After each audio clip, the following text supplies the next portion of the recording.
विदिताखिलशास्त्रसुधा जलधे महितोपनिषत् कथितार्थनिधे हृदये कलये विमलं चरणं भवशङ्कर देशिकमे शरणम् करुणावरुणालय पालय मां भवसागर दुःखविदूनहृदं रचयाखिल दर्शन तत्त्वविदं भवशङ्कर देशिकमे शरणम्। श्री गुरुभ्यो नमः। हरि ओम। सदाशिवसमारम्भां शङ्कराचार्यमध्यमाम् अस्मदाचार्यपर्यन्तां वन्दे गुरुपरम्परां। श्रुतिस्मृतिपुराणानाम् आलयं करुणालयं नमामि भगवत्पादशङ्करं लोकशङ्करं शङ्करं शङ्कराचार्यं केशवं बादरायणं भाष्यकृतौ वन्दे भगवन्तौ पुनः पुनः। ईश्वरो गुरुरात्मेति मूर्तिभेदविभागिने व्योमवद्व्याप्तदेहाय दक्षिणामूर्तये नमः। ऋकारस्वन्धकारो वै ऋकारस्तन्निवर्तकः अन्धकारनिरोधित्वात् गुरुरित्यभिधीयते। ॐ सहनाववतु सहनौ भुनक्तु सह वीर्यङ्करवावहै तेजस्विनावधीतमस्तु मा विद्विषावहै। ॐ शान्तिः शान्तिः शान्तिः। ॐ आप्यायन्तु ममाङ्गानि वाक्प्राणश्चक्षुश्रोत्रमतो बलमिन्द्रियाणि च सर्वाणि सर्वं ब्रह्मोपनिषदम् अहं ब्रह्म निराकुर्यां मा ब्रह्म निराकरोत् निराकरणमस्तु निराकरणं मे अस्तु। तदात्मनि निरतेयोपनिषत्सु धर्मास्ते मयि सन्तु ते मयि सन्तु। ॐ शान्तिः शान्तिः शान्तिः। ॐ यथाश्मानम् आखनं वृत्वा विध्वंसत एवं हैव स विध्वंसते य एवं विधि पाप्मं कामयते यश्च एनम् अभिदासति य एषः அஸ்மாகனஹ. இதுக்கு வருவோம். அந்த ரெண்டு கேள்விக்கு முதல்ல இன்னைக்கு பதில் பார்க்கலாம். முதல்ல அந்த வெள்ளிக்கிழமை அந்த கேள்வி, அந்த எக்ஸாம்பிள் ஓம் அச்சுதாய நமஹ ஓம் கேசவாய நமஹான்னு சொல்லும் பொழுது ஓம்காரமே பிரம்மம், அதனுடைய அட்ஜெக்டிவ்ஸ் தான் வரக்கூடிய நாமங்கள் அப்படிங்கிறதுல நம்ம ஃபோக்கஸை ஷிஃப்ட் பண்ணினா அது உபாசனையா மாறுது அப்படின்னு சொன்னோம். அத மாதிரி வேற ரியல் வேர்ல்டு பிராக்டிக்கல் அப்ரோச்சஸ் என்ன இருக்கு, என்ன பண்ண முடியும் அப்படிங்கிறது கேள்வி. அதுக்கு நான் முதல்ல பிராட் அவுட்லுக் தான் அன்னைக்கு கொடுக்க முடிஞ்சது ஒரு 4-5 மினிட்ஸ்க்குள்ள. ஈஸ்வர தியானம் தான் அதுக்கு சொல்யூஷன், சமஷ்டி ஈஸ்வரனை பார்க்கறதுன்னு நான் சொன்னேன். இந்த சமஷ்டி ஆகிய ஈஸ்வரன் யார், எப்படி நான் ஈஸ்வரனா எல்லாத்தையும் உபாசிக்க முடியும்ன்ற கேள்வி வர்றது. அது ஆர்டர் அது இது நான் ரொம்ப ஃபாஸ்டா அன்னைக்கு சொல்லிட்டேன். சாஸ்திர திருஷ்டியில இந்த ஜெகத்திற்கு, ஜெகத்துனா நம்ம எதெல்லாம் பர்சீவ் பண்றோமோ அது கலெக்டிவ்லி இஸ் கால்டு ஜெகத். ஜெகத்துனா எர்த்துன்னு கிடையாது, யூனிவர்ஸ்ன்னு கிடையாது, எல்லாமே anything including dream, emotions, thoughts, all experiences collectively ஜெகத். இந்த ஜெகத்து நம்ம பார்க்கிறோம், அதுக்கு அது ஒரு இன்டெலிஜென்ஸ் ஜெகத்தாக தான் இருக்கு. Creation presupposes an intelligence. ஏன்னா the creation itself is intelligent. It has intelligence baked into it. ஒரு செல்போன் பார்த்தோம்னா அதுல ஒரு இன்டெலிஜென்ஸ் இருக்கு. அப்போ the natural question is, இதை யாரு டிசைன் பண்ணா? ஏன் யாராவது டிசைன் தான் பண்ணிருக்கணுமா செல்போனை? தானாவே மரத்துல இருந்து காய்ச்சிருக்க கூடாதா அப்படின்னு கேட்டா நம்ம ஒத்துக்கிறது இல்லை. ஏன்னா அந்த இன்டெலிஜென்ஸ் அந்த செல்போன்ல இருக்கு. இன்டெலிஜென்ஸ் ஒரு ஜட பொருள்னால தானா வந்துட முடியாது. ஏதோ ஒரு புத்தி பூர்வகமாக அது உருவாக்கப்பட்டுள்ளது என்பது நம்மளால யூகிக்க முடியாது, அனுமானம் பண்ண முடியாது. அப்போ இந்த சிருஷ்டியை பார்த்தோம்னா ஜகத்துன்னு சொல்றமே, அது முழுக்க அவ்வளோ இன்டெலிஜென்ஸ் இருக்கு. ஒரு நம்மளோட பாடி பார்ட்டினுடைய இயக்கமே பயங்கர இன்டெலிஜென்ஸ் இருக்கு அதுல. சும்மா ஒரு கண்ணு இயங்கணும்னா அதுல எவ்வளோ நுவான்சஸ் ஏற்படுத்தப்பட்டிருக்கு.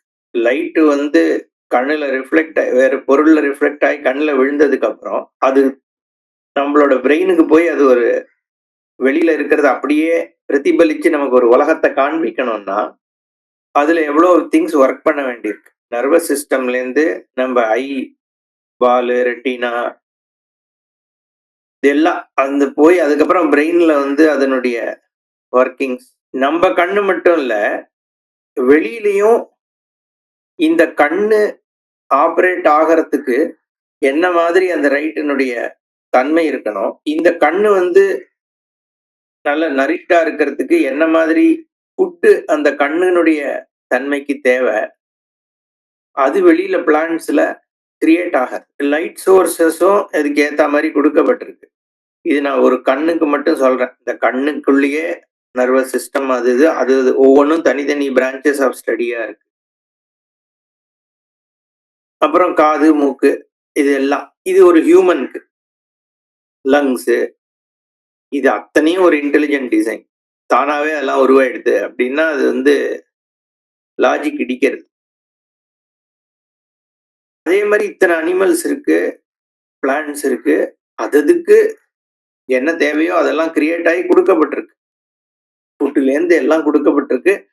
அதனுடைய ஆர்கன்ஸினுடைய நரிஷ்மெண்ட் கொடுக்கப்பட்டிருக்கு. அது ஆர்கனுடைய அது சென்ஸ் பண்றதுக்கான ஒரு விஷயத்த ஒரு அவுல் வந்து சென்ஸ் பண்ணுதுன்னா அவுலுக்கு பாடி ஒரு மாதிரி டிசைன் ஆயிருக்கிறது மட்டும் இல்ல, அவுலுக்கு வெளியில இருக்கக்கூடிய அட்மாஸ்பியரிக் கண்டிஷனும் ஒரு அவுல்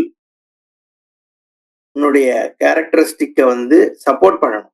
அப்பதான் அதனால வாழ முடியும். ஒரு பேர்டு பறக்குதுன்னா அது பறக்கிறதுக்கு தேவையானது அதுக்கு கொடுக்கப்பட்டிருக்கு, என்விரான்மெண்ட்லயும் கொடுக்கப்பட்டிருக்கு, அட்மாஸ்பியர்லயும் கொடுக்கப்பட்டிருக்கு. அது ஏதோ ஒரு கான்டினென்ட்ல இருந்து பறந்து இன்னொரு கான்டினென்ட்டுக்கு ஒரு பர்டிகுலர் இடத்துக்கு வருது, எந்த மேப்பு கிப்பு எதுவுமே இல்லாம. ஸோ அதுக்கான அவ்வளோ இன்டெலிஜென்ஸ் இருக்கு உலகத்துல. இன்டெலிஜென்ஸுங்கிறது ஏதோ ஒரு தடவை கிரியேட் பண்ணிட்டு அது அனுப்பிடப்படலை. ஒரு மில்லியன் இயர்ஸ் முன்னாடி ஏதோ ஒரு கடவுள் ஒருத்தர் யாரோ ஒருத்தர் உட்காந்து எல்லாத்தையும் கிரியேட் பண்ணி அனுப்பியாச்சு, உலகம் வேலை முடிஞ்சு போச்சுன்னு இல்லை. இது எல்லாமே டைனமிக்காகவும் இருக்கு. எவ்ரி மொமெண்ட் எர்த்து ஸ்பின் ஆயின்னு இருக்கு, எர்த்து சன்னை சுத்தி வந்துன்னு இருக்கு, எர்த்தை சுத்தி மூன் சுத்தின்னு இருக்கு, மற்ற பிளானட்ஸ் எல்லாம் சுத்தின்னு இருக்கு. அது அதனுடைய ஆர்பிட், அதுவும் ஒரு மாதிரி எலிப்டிக்கல் ஒரு மாதிரி ஆர்பிட், அதுல மாறாம போயின்னு இருக்கு அந்த பிளானட்ஸ் எல்லாம். கொஞ்சம் மாறி போனா கூட எர்த்தினுடைய இது நமக்கு ஒன்னு எக்ஸசிவ் ஹீட் ஆயிடும், எக்ஸசிவ் கோல்ட் ஆயிடும், லைஃப் சஸ்டெயின் ஆகாது. இதெல்லாம் ஆன்கோயிங் பேசிஸ்ல இயங்கின்னு இருக்கு. நம்மளுடைய ஆர்கன்ஸும் ஆன்கோயிங் பேசிஸ்ல எல்லாமே ஒரு இயக்கம், ஏதோ ஒண்ணு அதை எல்லாத்தையும் சஸ்டெயின் பண்ணிட்டு இருக்கு. சிம்பயாட்டிக்கா ஒண்ணுத்தோட ஒண்ணு கிளாஷ் ஆயிடாம எடுத்துன்னு போயின்னு இருக்கு ஒரு சிஸ்டமை. ஸோ இது எல்லாமே இன்டெலிஜென்ட்டா நடக்கிறது. நம்ம சப்போஸ் நம்ம கர்மா தியரிய நம்புறவான்ற பொழுது கர்ம பலனும் அதுக்கு ஏத்த மாதிரி கொடுக்கப்படுறது. ஜாதகத்திலேயோ ஜோசியத்திலேயோ நம்பிக்கை இருக்கவாளுக்கு தெரியும். ப்ரெடிக்ஷன் ஈவன் 50% 70% தான் கரெக்டா இருந்ததுனாலும் எப்படி அது பாசிபிள்? 50% 10% இருக்கட்டும், கரெக்டா ப்ரெடிக்ட் பண்ண முடியறது. இந்த ஓலை நாடி ஜோசியன்ட்ட போனா ஏதோ ஒரு இதை வச்சு அவன் வந்து நமக்கு அவன் யாருன்னே தெரியாது, வெறும் ஃபிங்கர் பிரிண்ட்டை வச்சு எப்படி மினிமம் நேமை கரெக்டா சொல்லிடுறான்ல. நம்ம நேம், பேரண்ட்ஸ் நேம் நான் பார்த்த வரைக்கும் அது அவன் தப்பு பண்றதே கிடையாது. அது எப்படி பாசிபிள்? எங்க இருந்தது இந்த மாதிரி இன்ட்யூஷன்ஸா இருக்கலாம்? மீன் அது ஒரு நேம் எல்லாம் அவனுக்கு வாயில ப்ரொனவுன்ஸ் பண்ண முடியாத நேம் எல்லாம் பண்ணிடுறான். ஹிந்திக்காரனோட நேமு, ஃபாரினர்ஸோட நேமு. ஸோ எப்படி வர்றது தெரியலையே. ஸோ அந்த கணிப்பு பாசிபிளா இருக்குன்னா கர்மா ஒத்துக்க வேண்டியிருக்கு. அப்ப கர்மாவை அது தவிரவும் கர்மாவை நம்ம இன்ஃபர் பண்ண முடியாது. எதனால ஒருத்தனுக்கு இது நடக்கிறதுங்கிறது வேற விதமா எக்ஸ்பிளைன் பண்ணவே முடியல. சாஸ்திரமும் சொல்றது அப்படி. அந்த கர்மா ஃபேக்ட்னா அதுவும் ஆன்கோயிங் பேசிஸ்ல இந்த புண்ணியம் இந்த பாபத்துக்கு இந்த கர்மாங்கிறதும் கரெக்டா ஒரு கான்சியஸ் ஆர்டர்னால சஸ்டெயின் ஆயிடுது. அப்போ இந்த ஜெகத் சிருஷ்டி ஏதோ ஒரு கான்சியஸ் ஆர்டர் தான் சிருஷ்டி ஸ்திதி பண்ணிட்டு இருக்கு, கான்சியஸ் என்டிட்டி தான் பண்ணிட்டு இருக்குன்றது இன்ஃபர் பண்ண முடியறது. அப்படிதான் அப்படின்னு சாஸ்திரமும் சொல்றது. இன்னும் ஒரு ஸ்டெப் மேல போய் சாஸ்திரம் என்ன சொல்றதுன்னா, இந்த சிருஷ்டி பண்றவனுக்கு ஈஸ்வரன் அப்படின்னு ஒரு பேர் கொடுக்குறோம். ஈஷிதத்துவம் இருக்கு, ஐஸ்வர்யம் இருக்கு, லைக் லார்ட்ஷிப். ஏன்னா அந்த அந்த கான்சியஸ் என்டிட்டி தான் இது எல்லாத்தையும் சஸ்டெயின் பண்ணுதுங்கிற பொழுது, அப்ப அந்த ஓவர்லார்ட்ஷிப் அந்த என்டிட்டிக்கு இருந்தா, அதனால அதுக்கு ஈஸ்வரன்றதுதான் பெயர், காரண பெயர் தான். சம்ஸ்கிருதத்துல எல்லாமே காரண பெயர்.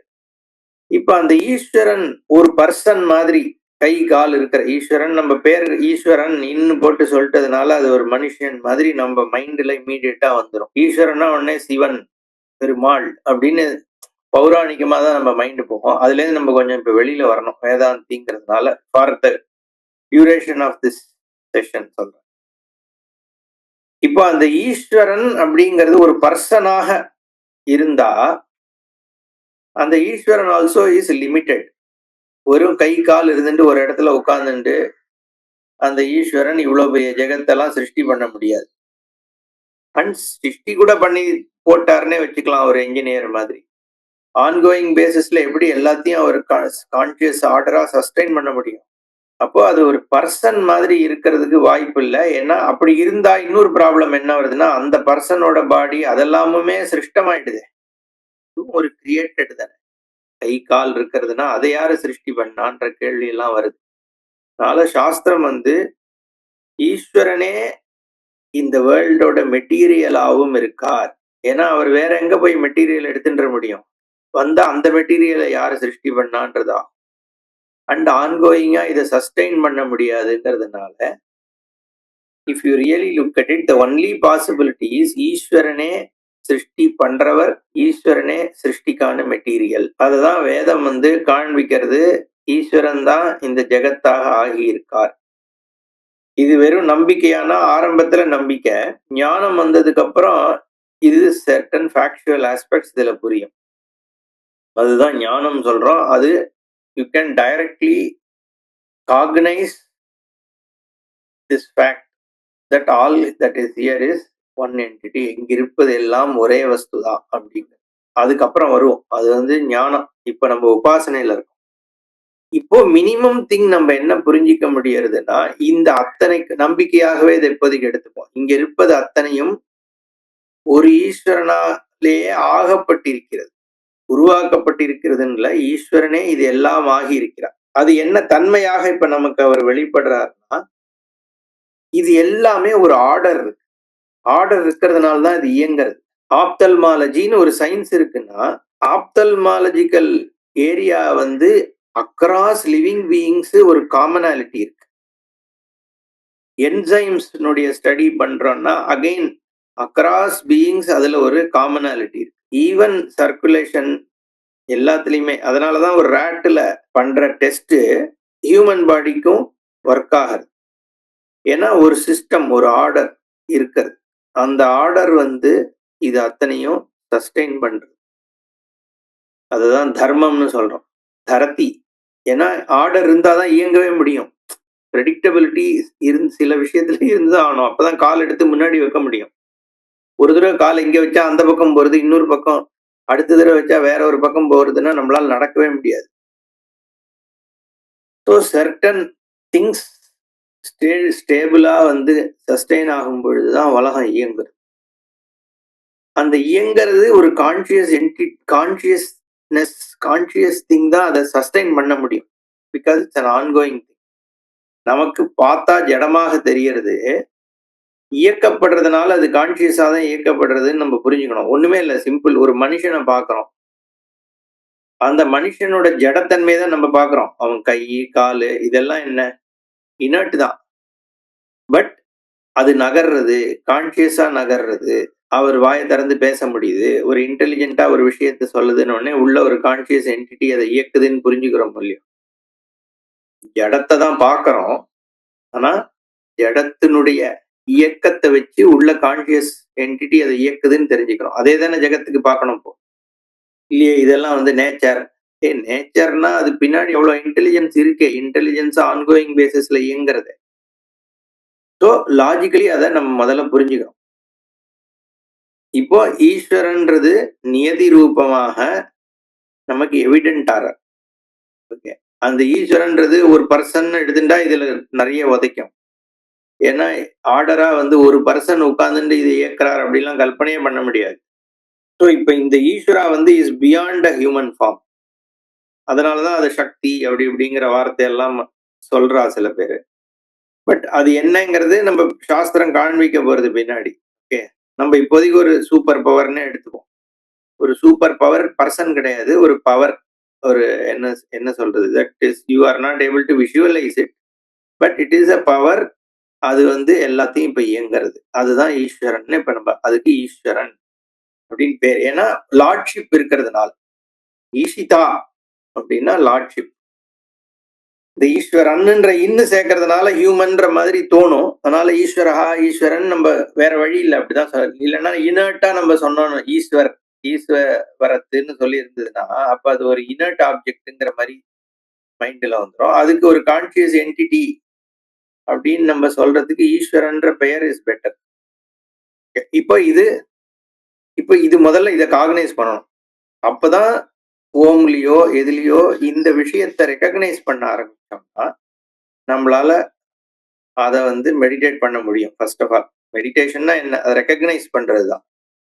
இப்போ இந்த ஈஸ்வரன்ல இன்னொரு மெயின் ஆஸ்பெக்ட் என்ன நம்ம புரிஞ்சுக்கணும் அடுத்ததுன்னா, இந்த கான்சியஸ் ஆர்டர்னுடைய சமஷ்டினா கலெக்டிவ்லி எல்லா ஆர்டரும் ஒவ்வொன்றுக்கும் தனித்தனியா ஒரு தேவதைன்னு சொல்றோம். இப்போ கண்ணுங்கிறது வந்து ஒரு தனி ஆர்டர், அதை இயக்கிறதுக்கு ஒரு கான்சியஸ் இருக்கே, அதுக்கு தேவதைன்னு பேர்.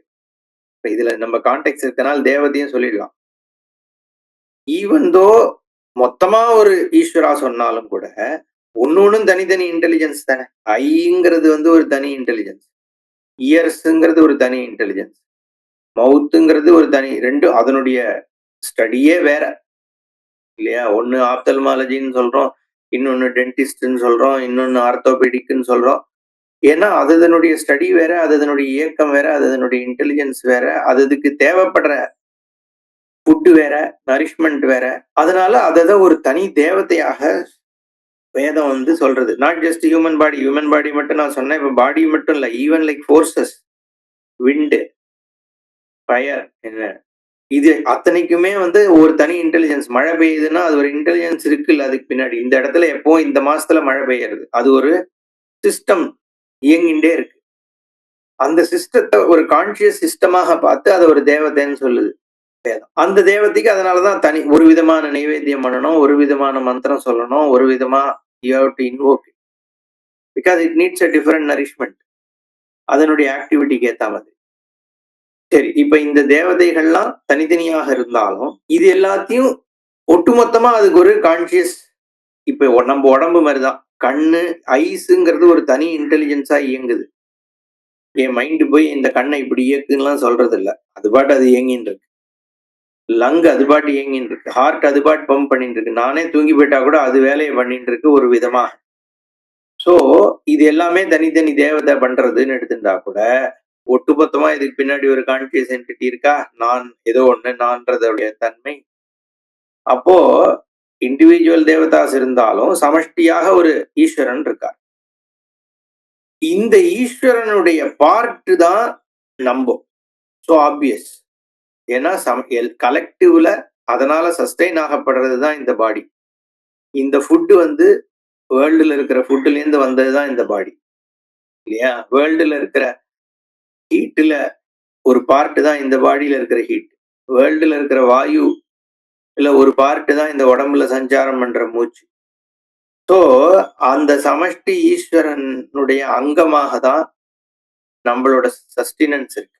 அதனால இதுல நம்ம வியஷ்டின்னு சொல்றோம், one part of that whole, அதுதான் வியஷ்டி. You are a part of a whole. அந்த பார்ட்டினுடைய தன்மை இந்த சமஷ்டியை ஆசிரியிச்சுதான் இருக்கு அப்படிங்கிற ரெக்கக்னிஷன் முதல்ல நமக்கு வரணும். வரும்பொழுது உபாசனை நமக்கு அப்ப ஈஸி ஆகிறது. என்ன, எல்லாமே உபாசனை தான். நம்மளுடைய ரிலீஜியஸ் லைஃப் இருக்கே, அது இத்தனை இந்த நாலெட்ஜை பேக்கின் பண்ணி தான் ஒரு விஷயமும் நமக்கு கொடுக்கப்பட்டு. ஒரு ஆயுத பூஜைன்னு எடுத்துனோம்னா ஒவ்வொரு ஆயுதமும் ஒரு இன்டெலிஜென்ஸ் அதுல இருக்கு. ஒரு லேப்டாப்பா இருக்கட்டும், ஒரு சின்ன உளியா இருக்கட்டும், ஒரு ஆக்ஸா இருக்கட்டும், இது எல்லாமே have an order in it. அப்போ அது ஈஸ்வர அங்கம். சரஸ்வதி பூஜை எடுத்துப்போம். நாலெட்ஜ். நாலெட்ஜுங்கிறது என்ன? அகைன் இருக்கின்ற ஒண்ணுத்த நம்ம தெரிஞ்சுக்கிறோம். அதுதான் நாலெட்ஜ். ஃபர்ஸ்ட் ஆஃப் ஆல் இருக்கின்றதுன்றதே ஈஸ்வரன் தான். நியூட்டன் தேர்ட் லா அவன் தெரிஞ்சின்றானே ஒழிய அந்த விஷயம் இருந்துன்னு தானே இருக்கு. He didn't create it. அப்போ அந்த நாலெட்ஜ் எங்க? ஈஸ்வரனோட அங்கம். அதை நம்மளால தெரிஞ்சுக்க முடியறது அப்படிங்கிறதுக்கும் நம்மளோட புத்தி ஈஸ்வரனால கொடுக்கப்பட்டது தானே. இந்த body is given to us. பிறக்கும் பொழுது நம்ம உற்பத்தி எல்லாம் பண்ணல. we got it. நம்மளோட parentage has been given to us. நம்மளோட சிப்ளிங்ஸே given to us. இல்ல நான் ரொம்ப இன்டெலிஜென்ட்டா இருக்கேன், அது நானா கிரியேட் பண்ணதானா? Of course not. உனக்கு அந்த புத்திங்கிற கெப்பாசிட்டியும் given. உன்னோட environment in which you were brought up was also given to you. உன்னோட இந்த டீச்சர்ஸ் உனக்கு பாடம் நடத்துறாங்கிறதும் was given to you. So everything is given. So நீ அதுக்கு மேல நின்னுட்டு இருக்க. Technically the entire thing is given. இன்னைக்கு என்னால யோசிக்க முடியறதுன்னா இந்த புத்தி வேலை பார்க்கறது. அது வேலை பார்க்கறதுங்கிறத நம்மளா நிர்ணயம் பண்றோம். ஏதோ ஈஸ்வர அனுகிரகத்துல அது ஒர்க் ஆகிறது. நம்ம இப்ப யோசிக்க முடியாது. தூங்க போறோம், எழுந்துக்கிறோங்கிறதே நம்ம கையில இல்ல. ஸோ ஈஸ்வரன் அப்போ இந்த எல்லாமே அதை காக்னைஸ் ஒரு aspect of our religious life is recognition of this fact. அதனாலதான் எல்லாமே லக்ஷ்மி லக்ஷ்மின்னு சொல்றது. சந்தானம் குழந்தைன்றது லக்ஷ்மி. Again given. எல்லாருக்கும் கிடைச்சிடுறது இல்லையே. ஸோ சந்தானம் ஒரு லக்ஷ்மி, வித்யா லக்ஷ்மி, தனம் லக்ஷ்மி, தைரியம் லக்ஷ்மி, வீரம் லக்ஷ்மி, எல்லாமே லக்ஷ்மி தான் சொல்றோம். எவ்ரி திங் இஸ் ஈஸ்வரா. அப்போ ஒரு ஆஸ்பெக்டையுமே நம்ம ஈஸ்வராவா பார்க்கறோம். பார்க்கணும். அது பார்க்கறதுக்காக தான் ரிலீஜியஸ் லைஃப் அது கொடுக்கப்பட்டிருக்கு. பேரண்ட்ஸ் ஈஸ்வரனா பார், குருவை ஈஸ்வரனா பார், மாத்ரு தேவோபவா, பித்ரு தேவோபவா, ஆச்சாரிய தேவோபவா, அதிதி தேவோபவா. யாருக்கு மாதா தேவன் ஆகிறானோ அப்படிப்பட்டவனாக நீ ஆகு. அதுதான் மாத்ரு தேவகா பவ. மே you become the one for whom Mata is Devatha. So மாதாவை பிதாவை தேவதையா பார்க்கறது இருக்கட்டும். சந்தானத்தையே லட்சுமி, குழந்தையே தேவதை தான் நமக்கு. பசுமாடா ஈஸ்வரன், மரமா அஸ்வத்தம் ஈஸ்வரன், மலையா ஈஸ்வரன், வாயுவா வாயுலிங்கம், ஆகாசமா ஆகாசலிங்கம் சிதம்பரம், பிருத்திவியா பிருத்திவிலிங்கம். ஸோ சுத்தி இருக்கிற அத்தனையும் ஈஸ்வரனா பார்க்கறது. இதுதானே உபாசனை. சமஷ்டி ஈஸ்வரனை ரெக்கக்னைஸ் பண்றதுதான் உபா. ஸோ ஒரு பர்டிகுலர் ஓங்காரத்தை மட்டும் அது ஒரு விதம். But if you think about it, anything and everything here can be looked upon as ஈஸ்வரா, because it is ஈஸ்வரா who sustains. இங்கிலீஷ்ல பேச ஆரம்பிச்சிட்டேன். ஸோ ஈஸ்வரனாலேயே அத்தனையும் தாங்கப்படுகின்றது. ஈஸ்வரனே எல்லாமாகவும் இருக்கிறார். அப்படிங்கிற பொழுது அதை ரெக்கக்னைஸ் பண்ணணும். ஆனா எனக்கு எப்படி பண்ணணும், எதை பண்ணணும்னு தெரியாது. ஏன்னா நம்ம ரிலீஜியஸ் விஷயம் எதை பண்ணாலும் அதுல நம்ம அதை பார்க்கலாம். நெத்தியில ஏன் விபூதி இடுறோம்? இந்த தேகோ தேவாலயா, இந்த தேகமே ஈஸ்வரன். தலையில பூ வச்சுக்கிறதா இருக்கட்டும், நெத்தியில விபூதி வச்சுக்கிறதா இருக்கட்டும், ஸ்நானம் பண்ற எல்லாம் இந்த தேகமே ஈஸ்வரன், தேவாலயம். ஆத்மாவே ஈஸ்வரன். அதனாலதான் ஆத்ம பிரதட்சணம் பண்ணா போறோம். கோவிலுக்கு போய் பிரதட்சணம் பண்ண முடியலையா, ஒன்னையே நீ பிரதட்சணம் பண்ணிக்கோ, ஈஸ்வரனை பிரதட்சணம் பண்ண மாதிரியாச்சு. அப்போ ஒன்னுலயே நீ ஈஸ்வரனை தானே பாக்குற. நீ உன் குழந்தையில ஈஸ்வரன், வீடு ஈஸ்வரன் இல்லையா, வித்யை ஈஸ்வரன், பணம் ஈஸ்வரன், பொருள்கள் ஈஸ்வரன். எதையுமே காலில் படக்கூடாதுன்னா அங்க ஈஸ்வரனை பாரு. அப்போ இதெல்லாம் ஃபேக்ட். நீ பாக்குறன்றது you are not artificially seeing, you are just recognizing a fact.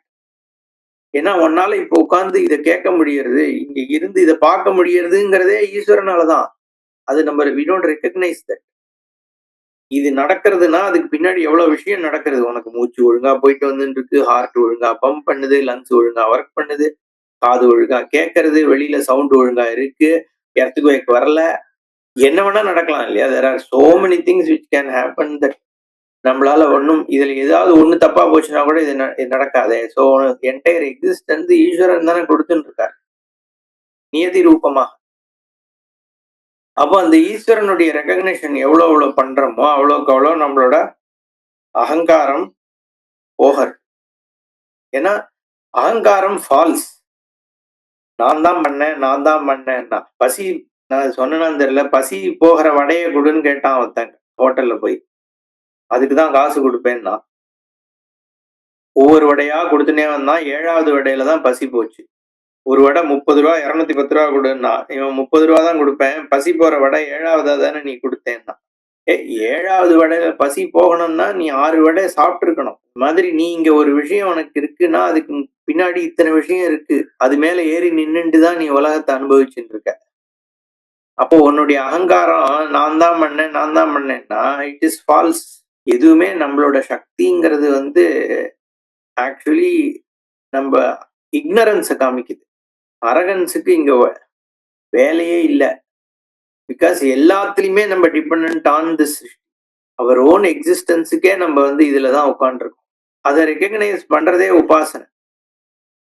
முதல்ல இந்த ஈஸ்வரா ரெகக்னிஷனை, அதுக்கப்புறம் ஒவ்வொரு ஆஸ்பெக்டுக்கும் அந்த ஈஸ்வரனை கொண்டு வந்தா உபாசனை. ஸோ இதை தவிர நான் சந்தியாவந்தனம் இதுல சில விஷயங்களை உபாசனையாக எடுத்துக்க முடியும். அதை நான் அடுத்த செஷன்ல வேணா பேசுறேன். ஏன்னா இந்த கொஸ்டின் ரொம்ப வேலிட். இந்த 2-3 கொஸ்டின் நம்ம ஏதோ சாந்தோக்கியத்துல படிக்கிறோம்னாலும் அதை எவ்வளோத்த நம்ம பிராக்டிக்கலா லைஃப்ல எப்படி எம்ப்ளாய் பண்றதுங்கிற கேள்வி இருக்கிறதுனால இட் இஸ் ஒர்த் நம்ம இதுல கொஞ்சம் டைம் ஸ்பெண்ட் பண்றோம்.